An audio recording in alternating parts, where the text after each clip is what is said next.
Alright. So, can't make this shit up. Like, when you start talking some true things, especially when it has to do with the bigwigs of the corporation and your personal experiences, because they are real and are authentic, and there may be only a couple of family members left that were even alive back then, but they remember and they can vouch. Oh, school friends that you've stayed in contact with through Facebook or whatever all these years. Yeah. But not too many people are going to come rushing to your aid and stand in your corner to back you up as a loyal family member or friend when you're speaking truth. Because in this world, that is the biggest crime you could commit, is to not just speak the truth, but be it. I can look back, thanks to Facebook, for the last 10 years now. Thank you, Facebook. I can look back at high school friends of mine or acquaintances and see what conforming to be like everyone else, or get the degree, or have the title, or marry the perfect trophy, whatever. Live in this house, make this much money, drive this kind of car, have this hottest new thing in tech, whatever. Those people,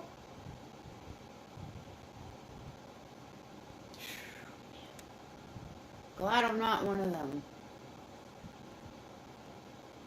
I did spend some time of this existence of mine doing that. Not trying to be like others, but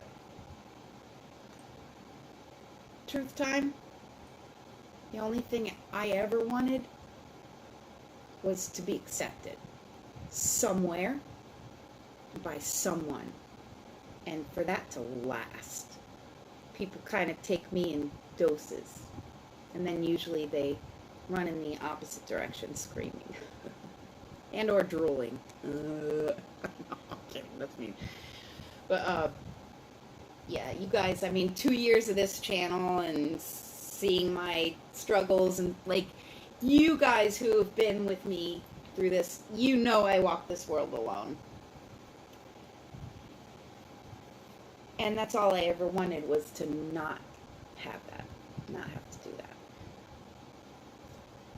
I always envied the families that were just, they stuck up for their family no matter what, had the family get-togethers, like, everybody was close, still did the parents thing on Sundays, whatever. Or to have even that, like, one best friend that, like, no matter what, you guys, like, you get together on a Saturday night, even if it's twice a month, or you're on the phone at least once a week, like a sibling.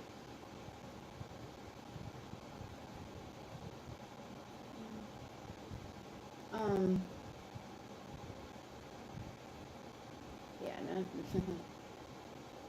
Yeah.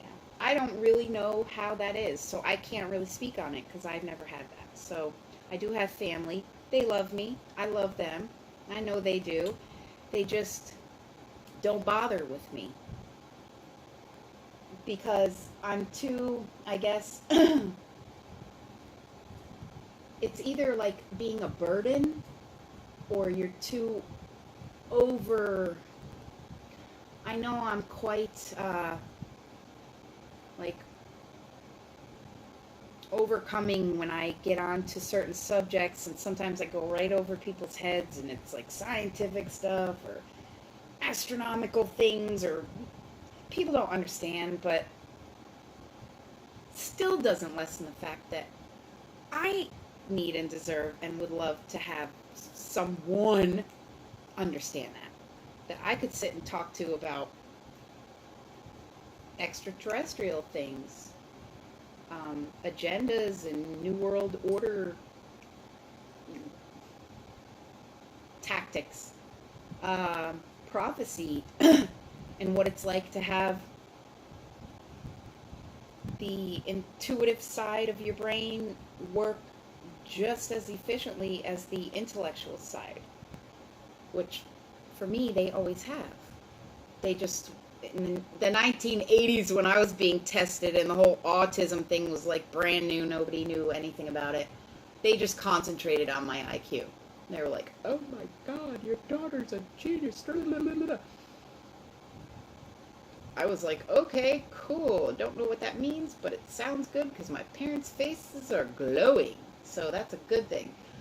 Then came, well, I was 12 then, so the other 30 some years here. That's a long time. Of everyone expecting you to be Albert Einstein,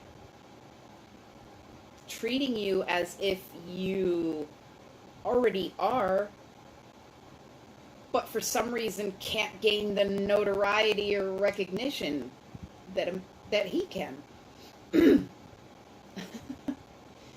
It's not easy trying to fill those shoes.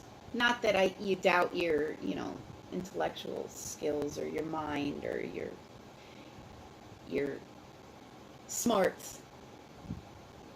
I don't. Everyone else has. Everyone's always got to try to test you. Try to throw facts at you. Like you're a human, Rain Man. In a way, I guess, but I'm not, like, even with a pastor, like, he wanted to have this, like, Bible competition. Like, verse, I'll battle you because I can memorize Bible verses.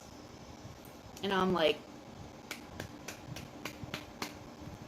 wow, you're leading congregations of people. That's fantastic. Oh, and collecting your Sunday donations, of course. Yeah. It's easy to memorize things. That's how you learn. I went to a Christian school run by a Southern Baptist church for 8 years. And I was raised Roman Catholic my entire childhood. So you want to talk about, like, classroom drills. Okay, everybody, turn to Matthew chapter 10. Everybody'd have to go as fast as they can. Booyah, I got it. Now recite it. Blah, blah, blah, blah, blah, blah, blah, blah, blah, blah, blah, blah, blah, blah, blah. Great. Yay, you got top prize. You get whatever. You get extra credit. Whatever, we won a prize. Ooh. No one ever, whether priest at the pulpit or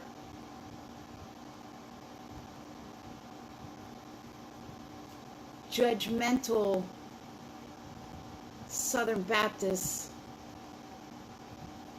biased teachers,